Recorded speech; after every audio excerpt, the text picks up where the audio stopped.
Haven't you got any sense? Think before you speak. Why can't you just talk to me? Why don't you pay attention? Why didn't you answer me? Look at me when I'm speaking to you. These are the sounds of ignorance, and they're everywhere. These are the sounds of nervous people in the face of difference. These are the sounds of people who can't make sense of the jam jar until it has a label. The label of this jam jar is autism.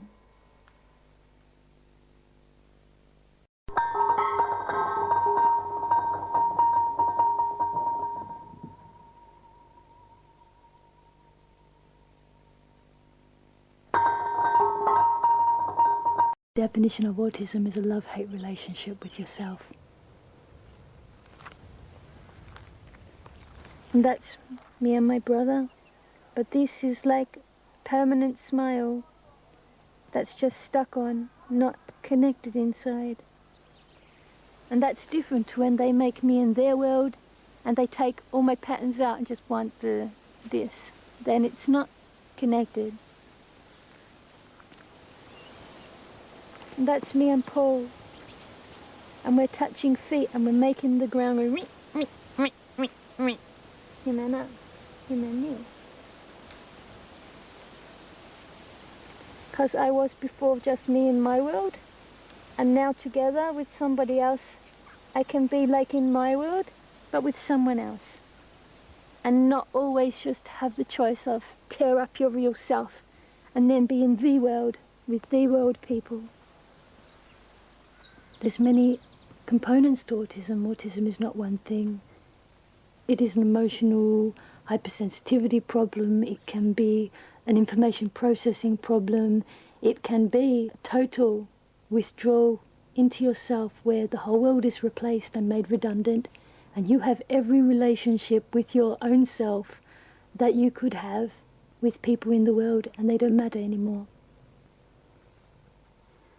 Nobody nowhere is a person who lives in their own world, who has that social world in there where they make everything outside of themselves is redundant and all replaced and all self-contained. And to the point where it doesn't matter, there is no sense of where and there is no sense of who. There just is. And that can be a nobody nowhere. And sometimes people live in there in fear, not in freedom. You can visit in freedom, but if you're compelled to live there, then you live there in fear. And that's the poem of Nobody Nowhere. In a room without windows, in the company of shadows, you know they won't forget you, they'll take you in. Emotionally shattered, don't ask if it mattered, don't let that upset you, just start again. In a world under glass, you can watch the world pass, and nobody can touch you. You think you're safe. But the wind can blow cold in the depths of your soul where you think nothing can hurt you till it's too late. Run till you drop, do you know how to stop? All the people walk right past you, you wave goodbye. And they all merely smiled, for you looked like a child, never thought that they'd upset you. They saw you cry. So take advice, don't question the experts. Don't think twice or you just might listen. Run and hide to the corners of your mind, alone, like a nobody nowhere. It says, in a room without windows, the room is the mind, and it has no windows. When you're that self-contained, you don't see out anymore. In the company of shadows is all those, the parent of yourself, in yourself. You can't go and sit with these people. You can't really feel in life with these shadow people that's in you, in your relationship to yourself. That you took a whole world and create all those relationships in you. And it says, you know they won't forget you, they'll take you in.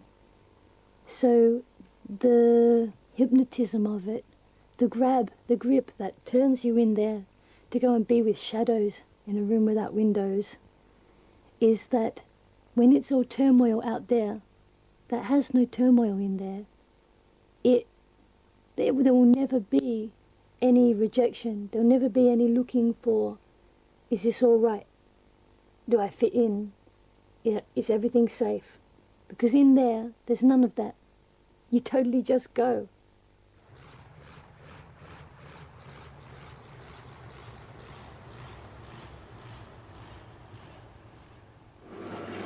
Oh, look at this.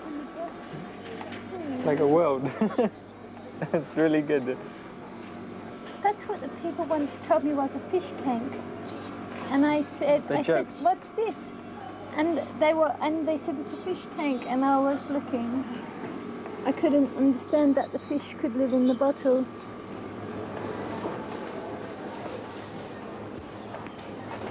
Fish not here. Not here. Chips. Just chips. Oh no, not chips. Because the chips would stay in the car and the car would get hot. So not chips.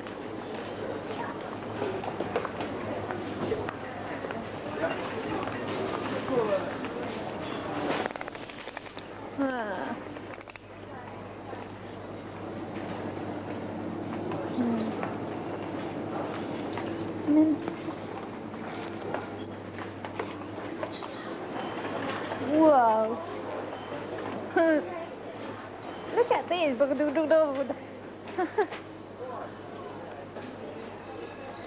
him. Smell. Good. Look at him. It's got all swimming bits. That's a very green smell. Nice. That's a very green smell.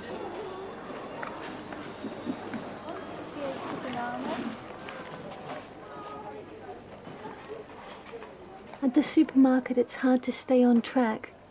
From the moment I get in the door, there's the sounds, movements, smells, shapes, colours, shadow and shine from all directions, all hitting me all at once.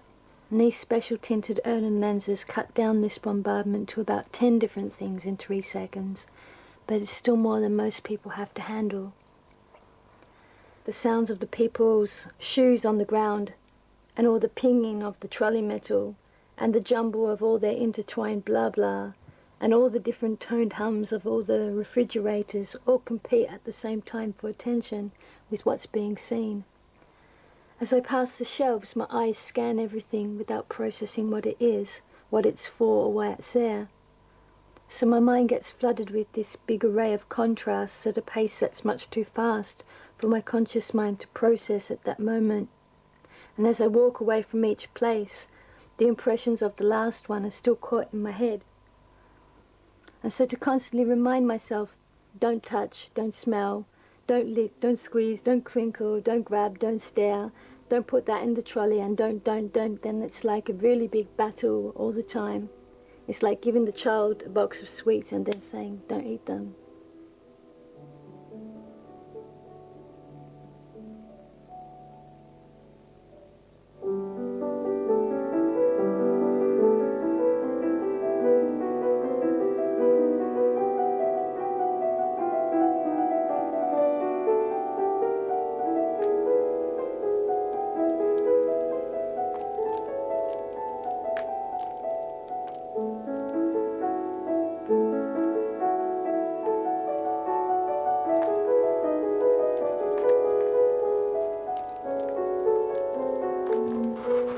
Is that a lot of people think that there's only one way of thinking, but I don't think that there's one way of thinking. I think that there's all different ways of thinking, and I think like if you had 3 people like these, and you look and you see, oh yeah, like that's a person, that's a person. So then you assume that they've all got the same kind of thinking, but the thinking that if this is the non-autistic person, if information comes into them, they can kind of like walk through life at a reasonable pace and take in the information and spit it back out. And this one I'd maybe call an autistic person. And him is kind of like a bit wobbly, and it's not so easy. Sometimes he can like deal with the information, and sometimes he just can't deal with it because it's too many different channels coming in all at once. And this one maybe will see the table and it sees the lines and the colour, and it hears the sound and it feels the surface, but maybe just thinks, oh yeah, that's that big square lines flat thud thing, and maybe not go further and think, oh yeah, that equals table, and maybe not go further and think, oh yeah, that's for putting the things on. So then this one lives in the same world as this one, and when they look at each other, they sometimes don't see all this on them. So this one says, go put the dinner on the table, and all it is just all sounds, because to him he's weighed by this. He doesn't maybe always quickly make the sounds into then words, and the words then into the pictures, and the pictures then mean to do with the doing. It's not always just goes like that, just because it's for him, his thinking reality. So maybe he says, go put dinner on the table, and this one just stands there. He says, take the plate to the table, and he's just holding the plate. And he says, you must be stupid. You're not intelligent. I learned the different sounds that the things made. I learned the different textures that the things made.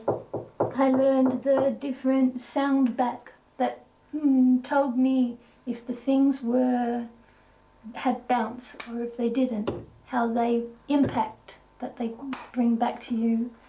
And that was what I called the system of sensing. So I didn't need to interpret, and interpretation was, like, to me, redundant. So all the world of words is part of the system of interpretation. But then they kept insisting to use this system. Answer me with words. Look at me when I'm speaking to you. Go and do this. Always trying to make me go by a system that involves making meaning all the time. And this created in me a war. So I decided that the only safe place was inside of myself, because all this was foreign and invading.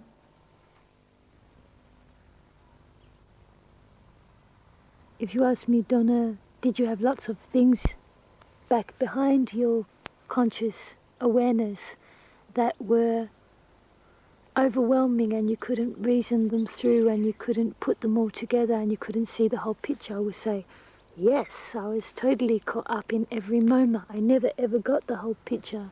I never got the whole picture of me. I never got the whole picture of who I was yesterday, who I am today, where I'm going to be tomorrow. I never got the whole picture of even a whole day or who anyone was in relation to anybody else. And so that is a huge turmoil inside of a person. You've got to find a way eventually to put it all together. Otherwise you keep running, try to keep running away from all the turmoil.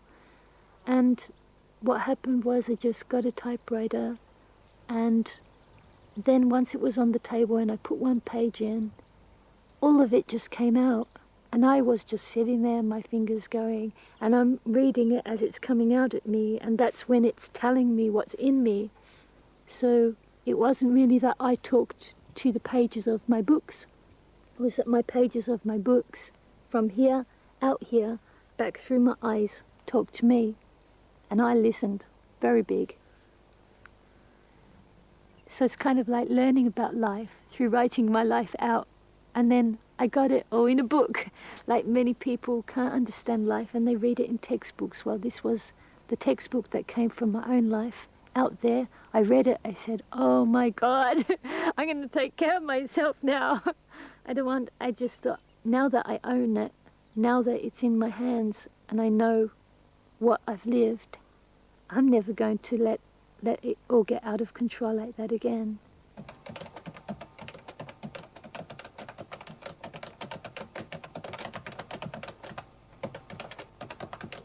The butterflies hung from all sorts of places.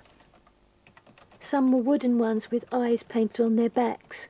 Some were lace, and some were skeletons that had had all their butterfly dust paint come off.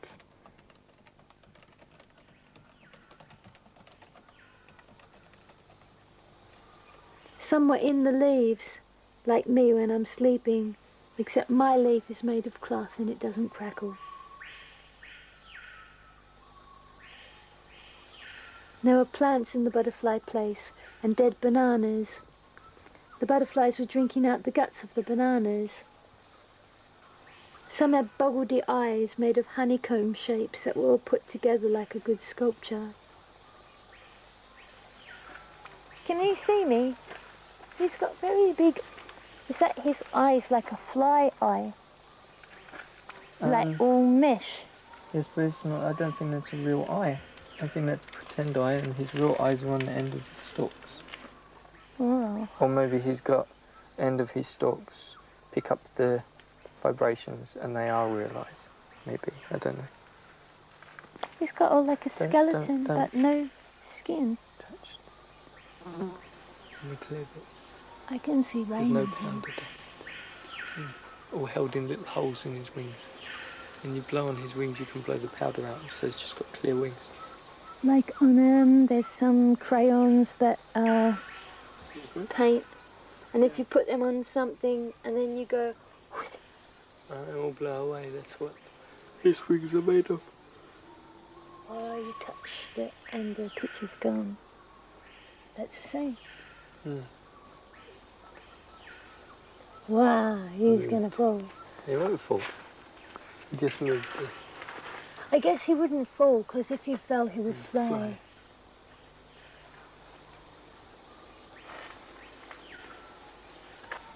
Yeah. Oh, he's a hippie. Tina He's Turner. a Tina Turner. Tina Turner moment. Yeah.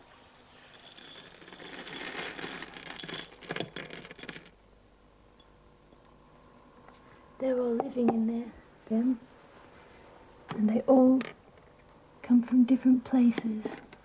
See, in him, he's all got metallic shine coming out, and he's clear with all his spots on the surface, not inside at all.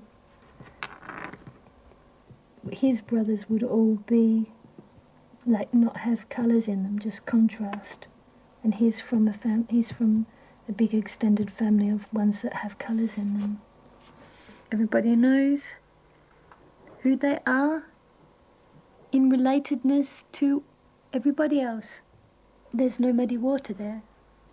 No muddy water. All the water's clear. What if the knowing really scares you? What if the knowing doesn't give you a good knowing? What if the knowing doesn't tell you that you have a cousin, or that you have a brother, or that you are in a related solar system? What if the knowing tells you that you're him, and you're not at all related at all to anybody, and that the best that you can do is to be an imposter in the other solar system or the other planets? Then the knowing of everyone's relationship to everyone else and is, I think, not always good, unless he likes to travel. He might like to travel. Just Mr. Chaos. Mr. Chaos. Even tries the toggles. Must be desperate. Because the toggles are so far removed from him. Mr. Chaos. Ow! Ow! Ow! Ow! Ow!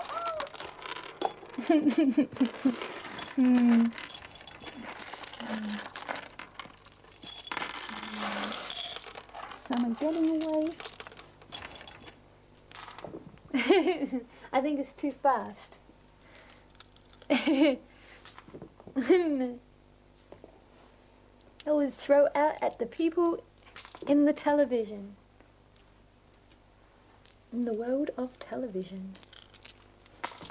I'd have to make this from the inside out, because the people usually when they make something about autism, they do it from an outside-in approach. they start with their own perspective.